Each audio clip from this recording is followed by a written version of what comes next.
प्यारे बच्चों, आज हम उत्कृष्ट विद्यालय या मॉडल स्कूल, जिसका नाम आजकल CM राइज विद्यालय के नाम से भी जाना जाता है, चयन परीक्षा वर्ष 2022 के प्रश्न पत्र में गणित विषय का संपूर्ण हल देखेंगे भाग 2 के अंतर्गत।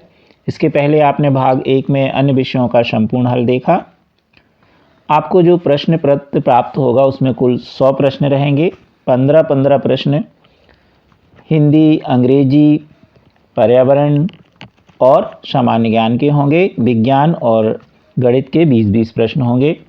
आपको जो सेट मिलेगा उस सेट में 100 प्रश्न होंगे और यह प्रश्न सेट में सभी सेट में एक से होंगे, केवल क्रम भर बदल जाता है। अभी तक आपने हमारे चैनल को सब्सक्राइब नहीं किया तो कर लीजिए।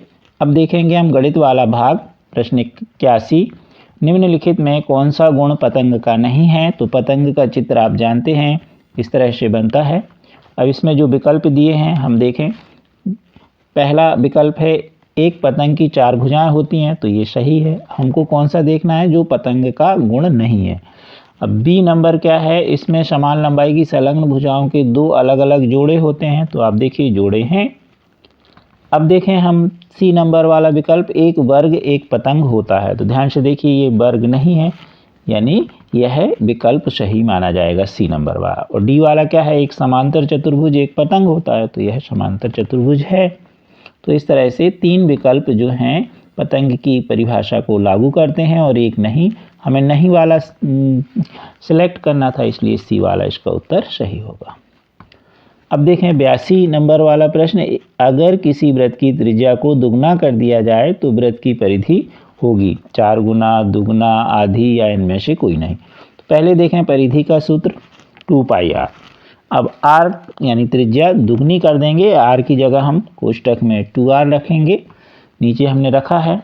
अब हम देखें तो परिधि के सूत्र में देखें तो 2r रखने पर 2πr और 2 को हम बाहर गुणा के रूप में लिखते हैं, तो ये सूत्र हो गया परिधि का और 2 का गुणा हो गया, यानी परिधि कितने गुना हो गई? दुगनी। तो इसका सही विकल्प होगा बी।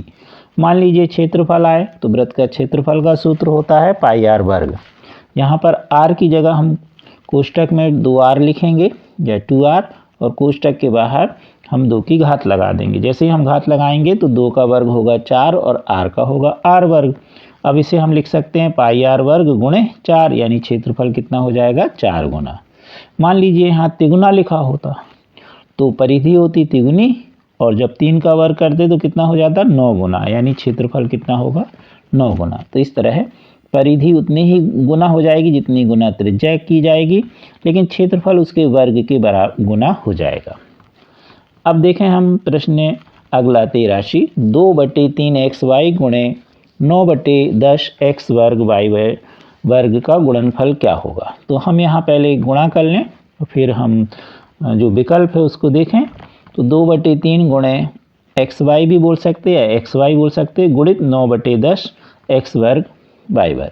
तो यहाँ पर देखिए कट रहे हैं, 3 से 9 कट रहे हैं और 2 से 10, तो काटने पर आया 3/5।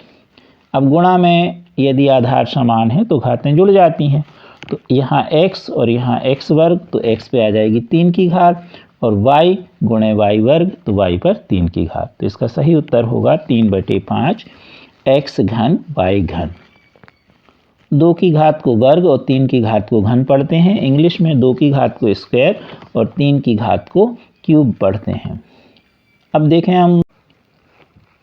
84 प्रश्न, एक सिलाई मशीन का अंकित मूल्य 2550 रुपये है, इस पर 6% बट्टा मिलता है, विक्रय मूल्य क्या होगा? तो सबसे पहले हम देखें बट्टा प्रतिशत बराबर होता है बट्टा बटे अंकित मूल्य गुणे 100। अब बट्टा प्रतिशत है 6, तो 6 बराबर बट्टा बटे अंकित मूल्य है 2550 गुणे 100। अब हम 2550 का पक्षांतर करेंगे तो गुणा में चला जाएगा और 100 भाग में, तो यहाँ पर हमने लिख दिया और बराबर लिख दिया बट्टा। अब इसको काट दीजिए और काटने पर आपको बट्टा कितना मिला? 153 रुपये। अब विक्रय मूल्य बराबर होता है अंकित मूल्य ऋण बट्टा, तो 2550 में से हम बट्टा 153 रुपये घटा देंगे तो हमें मिलेगा 2397 रुपये। तो इसका सही विकल्प होगा सी 2397 रुपये। प्रश्न 85, यदि ऋण 3 पर m धन 1 की घात गुणे ऋण 3 पर 5 की घात बराबर ऋण 3 पर 7 की घात, तो m का मान क्या होगा। तो सबसे पहले हम देखें कि ऋण 3 पर m धन 1 की घात गुणे ऋण 3 पर 5 की घात, तो गुणा में आधार समान होने पर घातें जुड़ जाती हैं। तो ऋण 3 पर कितने की घात हो जाएगी, m धन 1 धन 5 बराबर में क्या लिखा है, ऋण 3 पर 7 की घात। अब यदि दोनों पक्षों में आधार समान हैं तो घातें भी समान होती हैं। इस गुण का प्रयोग करेंगे तो m धन 5 में 1 जुड़ गया तो 6 हो गया, m धन 6 बराबर 7, पक्षांतर कर दीजिए तो m बराबर 7 ऋण 6 यानी m बराबर 1। तो इसका सही विकल्प होगा बी नंबर वाला। अब 86 प्रश्न नंबर देखें, 2x धन 5 और 4x ऋण 3 का गुणनफल ज्ञात कीजिए। तो 2x धन 5 गुणे 4x ऋण 3 में हम गुणा करेंगे तो पहले 2x का हम 4x ऋण 3 में गुणा करेंगे और धन 5 का फिर 4x ऋण 3 में गुणा करेंगे। तो इस प्रकार वितरण नियम से हमने गुणा कर दिया। अब 2x का गुणा 4x ऋण 3 में होगा तो हो जाएगा 8x वर्ग ऋण 6x। अब इसी तरह 5 का गुणा धन 5 का गुणा 4x ऋण 3 में होगा तो हो जाएगा धन 20x ऋण 15। अब हल करें तो 8x वर्ग, अब ये कितने हो जाएंगे घट के, धन 14x ऋण 15। तो इसका सही विकल्प क्या होगा, ए नंबर वाला। अब देखें हम प्रश्न नंबर 87, 15 वर्ष बाद रवि की आयु उसकी वर्तमान आयु की 4 गुनी है, वर्तमान आयु ज्ञात कीजिए। तो सबसे पहले हम मान लें कि रवि की आयु है x वर्ष। अब वो कह रहे हैं 15 वर्ष बाद यानी x धन 15, और ये कितनी हो जाती है, वर्तमान आयु की 4 गुनी, तो x धन 15 बराबर 4x। अब हम x का कर दें दाहिनी ओर पक्षांतर, तो 15 बराबर हो जाएगा 4x ऋण x। 4x में से x घट गए तो 15 बराबर 3x, या x बराबर होगा 15/3, काट दीजिए तो आया कितना 3। तो इस 3 5 15, तो आया कितना 5। तो इसका सही विकल्प क्या होगा, ए नंबर वाला 5 वर्ष, वर्तमान आयु होगी 5 वर्ष। अब देखें हम 88 नंबर वाला प्रश्न, किसी चतुर्भुज के चारों कोणों का अनुपात 1:2:3:4 है तो उन कोणों की माप ज्ञात कीजिए। तो चतुर्भुज के चारों कोणों का योग 360 होता है। मान लीजिए पहला कोण ए बराबर x, बी बराबर 2x, सी बराबर 3x और डी बराबर 4x। अब इन सबको जोड़ के हम बराबर में कितना लिख देंगे, 360। जोड़ लीजिए तो हुआ इनका कितना, 10x बराबर 360, तो x बराबर 360/10, कट जाएंगे तो x बराबर आया 36। अब कोण देखें तो कोण ए हम मान लीजिए x माना तो x बराबर 36, b को हमने 2x माना तो 2x का मान 36 रखिए तो 72, c बराबर 3x तो x का मान 36 रखिए तो 3 का गुणा करिए तो 108, और d बराबर 4x तो 4 कोष्टक में 36 तो गुणा कर दीजिए तो 144। तो कौन कौन से कोण हो गए चतुर्भुज के, 36, 72, 108 और 144। इसलिए इसका सही विकल्प कौन सा होगा, इसका बी नंबर वाला, 36, 72, 108 और 144। ध्यान रखें जब भी आपको अनुपात में दिया हो तो उसके अनुसार हम किसी भी चर का गुणा करके मान सकते हैं। तो यहाँ हमने 1x, 2x, 3x और 4x माना है। अब देखेंगे हम प्रश्न नंबर 89, करणी घात 5 और इसके अंदर लिखा है 27 का घातांक की रूप। तो अब हम करणी घात को घातांक के रूप में लिखेंगे तो पहले हम 27 के निकाल लें गुणनखंड, तो 3 गुणे 3 गुणे 3 आएगा, तो हम 27 को लिखेंगे 3 पर 3 की घात। और ये जो वर्गमूल या जिसको हम करणी कहते हैं, देखो 2 की घात होगी तो वर्गमूल, 3 की होगी तो घनमूल, और इस प्रकार 4 की घात, 5 की घात, तो इसे हम 1/, करके लिखते हैं तो 1/5 की घात हो जाएगी। अब यहाँ पर जब घात के ऊपर घात होती है तो घातों का गुणा हो जाता है, तो 3 पर कितने की घात हो जाएगी, 3 गुणे 1/5 या 3 एकम 3 और 5 की घात यानी 3/5 की घात, तो 3 पर 3/5 की घात। इसका सही उत्तर क्या होगा, विकल्प ए नंबर वाला। अब देखेंगे हम अगला प्रश्न 90, हार्डी रामानुज संख्या क्या कहलाती है? तो पहले हम इसको समझ लें। जो 1729 या 1729 है, इसे हार्डी रामानुज संख्या क्यों कहते हैं? क्योंकि इसकी खोज रामानुजन ने की थी। अब यह सबसे छोटी संख्या है जिसके दो अलग अलग तरीके से दो घनों का योग इसके बराबर होता है। जैसे 1 का घन और 12 का घन हम लें और जोड़ें तो उसका मान कितना होगा? 1729। इसी तरह 9 का घन और धन 10 का घन, तो इसका योग भी कितना होगा? 1729। तो ये दो संख्याएं हैं, इनके घनों का योग 1729 होता है और इनका 9 और 10 का भी घनों का योग। तो इस प्रकार इस 1729 को हार्डी रामानुजन संख्या कहते हैं। अब देखेंगे हम प्रश्न नंबर 91। 10,500 रुपये मूल्य की एक मशीन का 5% की दर से अवमूल्यन मतलब उसका मूल्य घट रहा है, तो 1 वर्ष बाद उसका मूल्य क्या होगा? तो सबसे पहले इसमें देखिए कि 11,025 ज़्यादा हो गया, तो ये तो हो ही नहीं सकता क्योंकि अवमूल्यन हो रहा है। तो अब इनमें से देखें कौन सा सही है। तो आपने चक्रवृद्धि ब्याज का सूत्र जानते हैं, A बराबर P कोष्टक में 1 धन R/100। लेकिन जब अवमूल्यन हो तो यहाँ धन की जगह हम क्या लगा देते हैं? ऋण। तो यहाँ हमने ऋण लगा दिया, तो A बराबर P कोष्टक में 1 ऋण R/100 पर n की घात। अब यहाँ A बराबर, यहाँ P की जगह हम लिखेंगे 10,500, 1 ऋण और दर 5% है तो 5/100 पर और यहाँ 1 की घात यानी 1 वर्ष। अब यहाँ 10,500 तो ज्यों का त्यों रहेगा A बराबर। अब यहाँ पर जब हम हल करेंगे तो 100 ऋण 5 हो जाएगा यानी 95/100, काट दीजिए तो कितना आया? 9,975। तो इसका सही विकल्प क्या होगा? A नंबर वाला 9,975। अब देखें हम 92 नंबर का प्रश्न। 4 सही 29/49 का वर्गमूल निकालिए। तो सबसे पहले हम वर्गमूल का निशान बना लें। 4 सही 29/49 लिख दें। अब इसको हम विषम भिन्न में तोड़ दें तो आया 225/49। अब 225 का वर्गमूल होता है 15 और 49 का 7, इसलिए इसका सही विकल्प A 15/7 होगा। अगला प्रश्न देखें 93 नंबर वाला। तो 93 नंबर के प्रश्न में लिखा है कि 3 लगातार पूर्णांकों का योग 51 है, वे पूर्णांक क्या होंगे? तो सबसे पहले देखें 3 लगातार पूर्णांक। तो जब भी इस तरह माना जाए तो एक को x, दूसरे को x धन x और तीसरे को x धन 2। ऐसा क्यों? कोई भी ले लीजिए, जैसे 4, 5, 6, तो 4 में 1 जोड़ा तो 5, 5 में 1 जोड़ा तो 6। तो इस तरह से हम ले सकते हैं, या 4 में 1 जोड़ो तो 5 और 4 में 2 जोड़ो तो 6, एक एक जोड़ा जाता है। आप 18, 19, 20 ले लीजिए। तो अब देखें हम, तो हमने मान लिया कि पहला पूर्णांक है x, दूसरा x धन 1 और तीसरा क्या है? x धन 2। इनको जोड़ के हम कितना लिख देंगे? 51।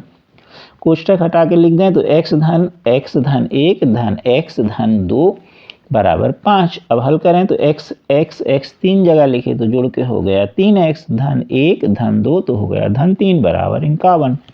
3 का पक्षांतर कर दीजिए, 3x बराबर 51 ऋण 3, तो x बराबर होगा 48/3, काटने पे आया 16। तो अब यहाँ पर अगर पहली संख्या देखें तो x यानी 16, दूसरी क्या होगी? x धन 1 यानी 16 धन 1 यानी 17, तीसरी क्या होगी? x धन 2 16 धन 2 यानी 18। तो कौन सी होंगी? 16, 17 और 18। तो इसका सही विकल्प कौन सा होगा? A वाला 16, 17 और 18। ये 3 संख्याएं जिनके जोड़ 51 हो रहा है। अब देखेंगे हम 94 नंबर वाला प्रश्न।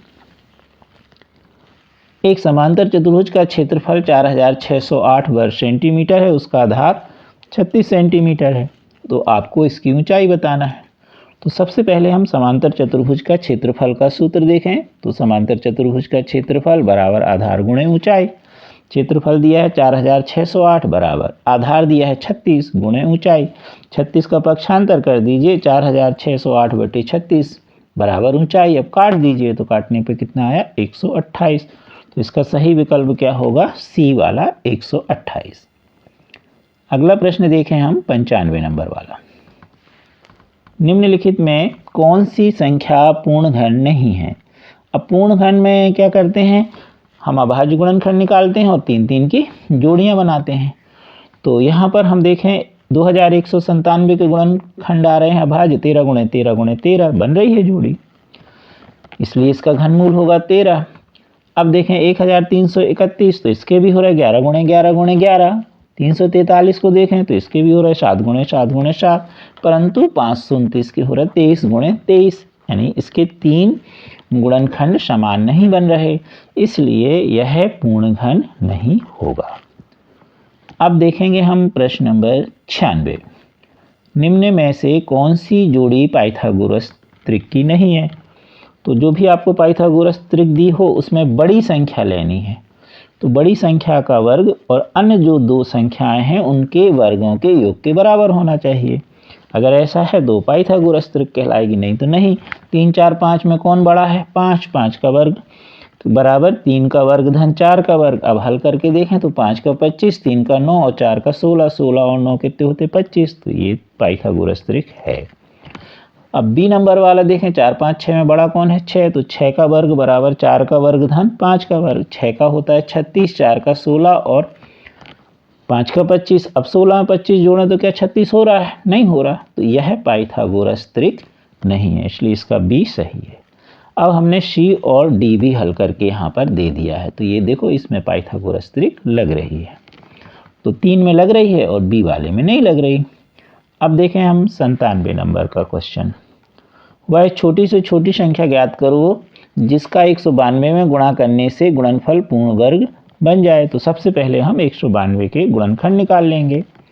2 गुणे 2 गुणे 2 गुणे 2 गुणे 2 गुणे 3, यानी 2 2 कितनी बार आया? 6 बार। 2 2 की जोड़ी वर्ग में हम 2 2 की जोड़ी बनाते हैं और घन में 3 3 की घनमूल बनाने के लिए, तो इसमें 2 2 की जोड़ी तो बन रही लेकिन 3 की नहीं बन रही, तो ये अभी पूर्ण वर्ग नहीं है। अगर हम एक 3 का गुणा और कर देंगे तो 3 की भी जोड़ी बन जाएगी, तो इसलिए यहाँ पर कौन सी संख्या है? छोटी 3। 3 का कम से कम छोटी से छोटी संख्या 3 का गुणा करने पर यह जो गुणनफल होगा वह पूर्ण वर्ग बन जाएगा, तो सही विकल्प होगा बी। अगला प्रश्न देखें हम 98। इसमें लिखा है एक व्यक्ति के वेतन में 10% वृद्धि होती है यदि उसका नया वेतन 1,54,000 है तो मूल वेतन क्या होगा? तो इसमें हम चक्रवृद्धि ब्याज वाला सूत्र लगा दें। ए बराबर पी कोष्टक में 1 धन आर बटे 100 पर एन की घात वाले सूत्र। ए का मान 1,54,000 बराबर पी यानी मूलधन या जो आपका मूल वेतन है 1 धन आर बटे 100, आर मतलब दर 10% बटे 100 और एन की जगह हम 1 रख दें, हल कर लें। अब यहाँ पर आया 1,54,000 बराबर पी गुणे, यहाँ पर हल करेंगे तो 110 बटे 100 काट दीजिए तो आया 11 बटे 10। अब पक्षांतर करिए तो 10 गुणा में चला जाएगा और 11 भाग में, और बराबर में आ गया पी। अब और काट दीजिए तो कितना आ गया? 1,40,000। तो उसका मूल वेतन कितना होगा? 1,40,000। इसका ए वाला विकल्प सही है। अब देखें हम 99 नंबर वाला प्रश्न। वैसे ये प्रश्न 8वीं स्टैंडर्ड के कोर्स में नहीं है, 10वीं के है, परंतु इसमें है तो हम इसको समझा देते हैं। यदि दो संख्याओं में एक जोड़ा जाए तो अनुपात 1 अनुपात 2 होता है, और यदि दोनों में से 5 घटाया जाए तो अनुपात 5 अनुपात 11 होता है। दोनों संख्याएं ज्ञात कीजिए। तो हम मान लें कि दो संख्याएं हैं, एक x और एक y। अब वो कह रहे दोनों में एक जोड़ने पर जो अनुपात है 1 अनुपात 2 हो जाता है, तो x धन 1 अनुपात y धन 1 बराबर 1 अनुपात 2। अब बटे के रूप में लिख दीजिए, त्रिया गुणा कर दीजिए। त्रिया गुणा करने पर हमको मिलेगा 2x धन 2 बराबर y धन 1, गुणा हो जाएगा 2 का x धन 1 में और 1 का गुणा y धन 1 में। अब y का पक्षांतर बाईं तरफ और धन 2 का दाईं तरफ, तो 2x ऋण y बराबर 1 ऋण 2 या 2x ऋण y बराबर ऋण 1, समीकरण नंबर 1। अब दूसरी शर्त क्या है? अब हम इसमें 5 घटाएंगे तो अनुपात कितना हो जाता है? 5 अनुपात 11। तो x ऋण 5 बटे y ऋण 5 बराबर 5 बटे 11। फिर त्रिया गुणा करेंगे जैसे पहले में किया, तो 11x ऋण 55 बराबर 5y ऋण 25। अब y का पक्षांतर कर दीजिए तो 11x ऋण 5y बराबर ऋण 25 धन 55 या 11x ऋण 5y बराबर 30, समीकरण नंबर 2। अब आप समीकरण 1 और 2 हल करेंगे। अब क्योंकि हमने आपको बताया कि यह प्रश्न 10वीं के कक्षा का है, परंतु 8वीं में ऐसे प्रश्न नहीं हैं, तो हमने आपको ये इसके अनुसार बता दिया। तो हल करने पर x का मान 35 और y का मान 71 आएगा। अब देखें क्या हमारी शर्त लागू होती है, तो इसका ये विकल्प सही है। 35 और 71 क्या था कि हम एक जोड़ें, तो अगर एक जोड़ेंगे तो हो जाएगा 36 और ये हो जाएगा 72। तो 36/72 तो भाग करने पे 1/2 मिलेगा। अब वो कह रहे हैं 5 घटाएं, तो 35 में 5 घटाओगे तो हो जाएगा कितना 30 और 71 में 5 घटाओगे तो हो जाएगा कितना 66। अब काट दोगे तो कितना हो जाएगा 5/11। तो इसलिए यह सही है, ए विकल्प सही है।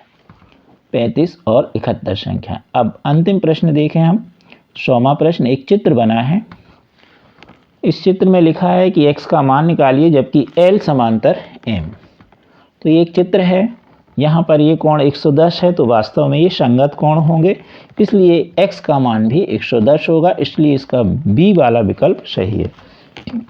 अगर ऐसे कोण हो तो ये संगत कहलाते हैं। अगर मान लीजिए यहाँ x लिखा हो और यहाँ पर 50 लिखा हो तो ये कहलाते हैं संगत एक ही ओर के एकांतर अंतः कोण। फिर ऐसे शीर्षाभिमुख कोण होते हैं। तो आप जानते हैं कि इसमें बहुत सारे कोण बनते हैं, रेखीय युग्म में संगत कोण, एकांतर कोण, एक ही ओर के अंतः कोण। तो ये सब शर्तें इसमें लगेंगी। तो यहाँ पे कौन सी शर्त लग रही है, संगत कोण वाली। आप हमारे चैनल को शेयर सब्सक्राइब अवश्य कीजिए। Thank you.